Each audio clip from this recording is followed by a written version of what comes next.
David Robinson, who joins us now. What did you think when you first got injured that season? Well, it was frustrating. I think I missed the first,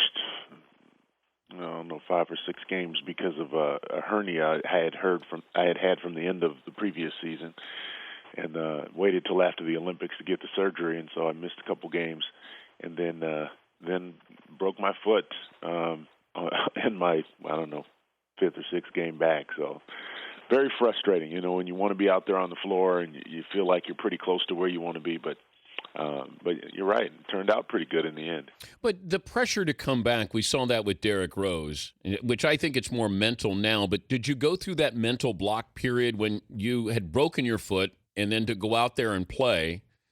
Was there something you had to overcome? That, physically you were cleared, maybe mentally, were you cleared? Mentally, I think sitting out for me, I don't know what the situation with Derek, but sitting out made me want to play 10 times more. When you're sitting on the sideline and you're watching the game, it looks a lot easier than it is when you're out there on the floor. But it's what you do. I mean, it's your heart is just racing. You're watching the games, the energy, the excitement. I almost get that feeling now when I'm sitting at the playoff games thinking, man, I remember my first 2 years, the ball would roll over to the sideline. I wanted to jump on it when he'd come by me. But like it was a loose ball? Yeah, absolutely. But, now I've controlled that passion a little bit now after a few years. I was also thinking about this. If you were coming up now as a 7-footer, the whole big man and what we expect out of our big men, would you be more an outside big guy than you were when you played? Would you be forced to do that? No, not at all. I think I would.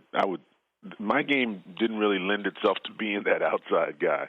If I had to do the hustle things and chase people down, run the floor, rebound, and I like to dunk. I mean that was. It not only was it the 2 points, but it's also pretty strong statement.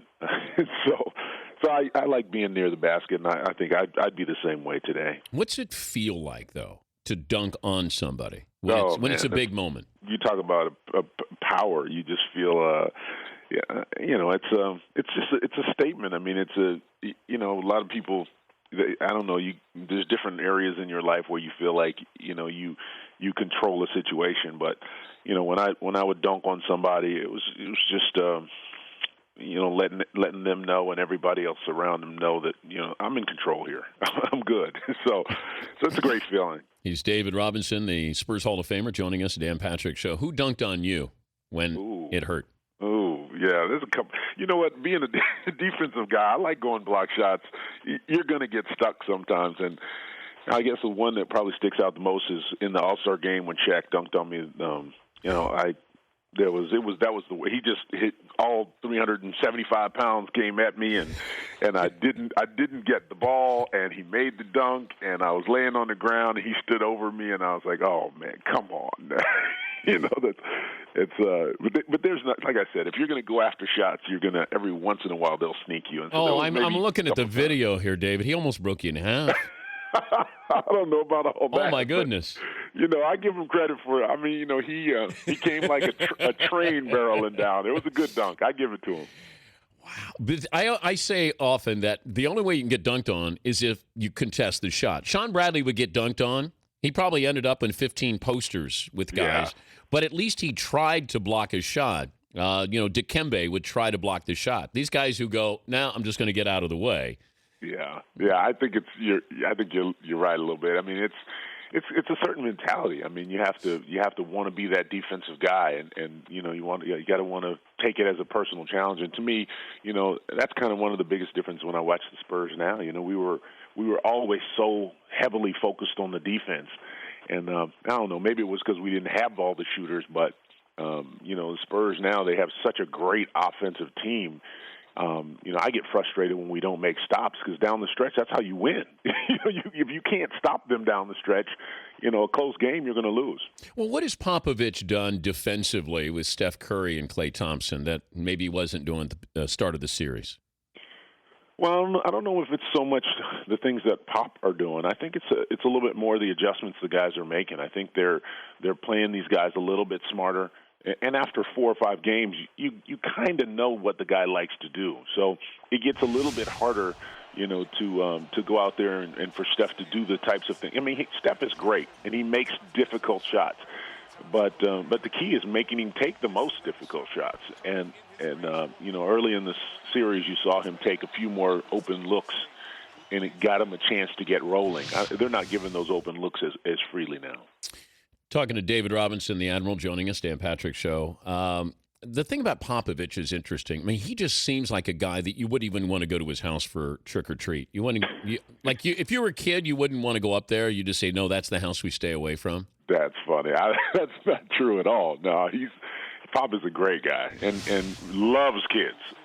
He started. He doesn't love reporters, though. Yeah, he doesn't love reporters. No, if you're a reporter, don't go to his house for Halloween. But no, he started that Pizza Hut Youth League in San Antonio.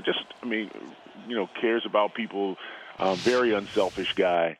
Not a big ego. But just very focused on what's going on. Doesn't like a lot of the frilly stuff around it. But and that's what I loved about him. With Pop, he may like you or he may not like you, and whether you like it doesn't matter.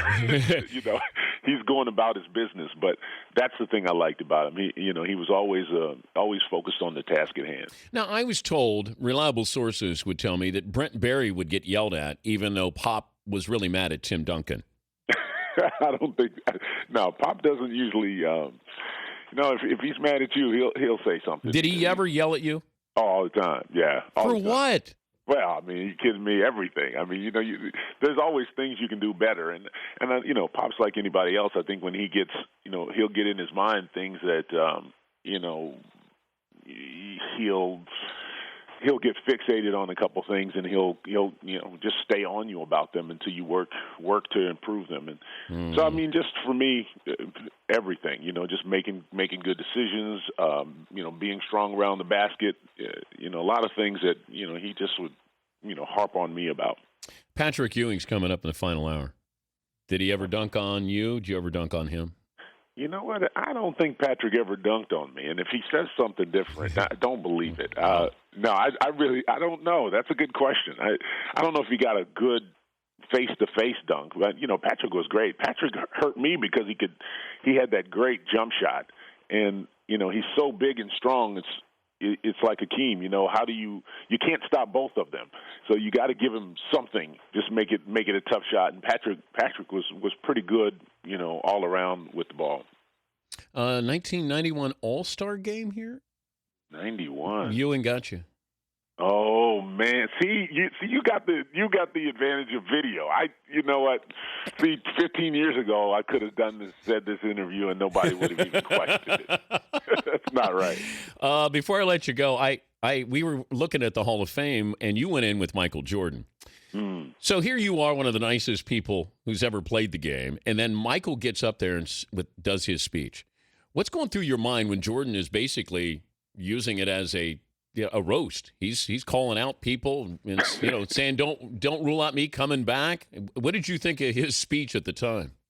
Well, I mean, if you've spent any time around Michael, that's him, and unfortunately, I think it doesn't come off as well in a public setting because people don't understand what motivates him. He's he always has that chip on his shoulder. I don't care where it is or whatever. It's just, and he's probably the most competitive guy I've ever seen in general.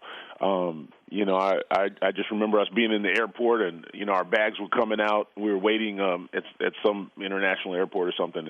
And he said, I'll bet you my bags come out before yours. And I'm thinking, who cares? But that's just he drives. He's totally driven by the competition and lives for it. And so it didn't really come out probably as well as maybe he would have liked at the Hall of Fame speech. But he's an unbelievable guy and as far as a competitor goes, wow, playing against that guy, you'd better have your everything together. Would he trash talk you? Oh, absolutely. that was when I first met him. It was the very first thing he said to me. He said, "Hey, I'm gonna dunk on you, big fella."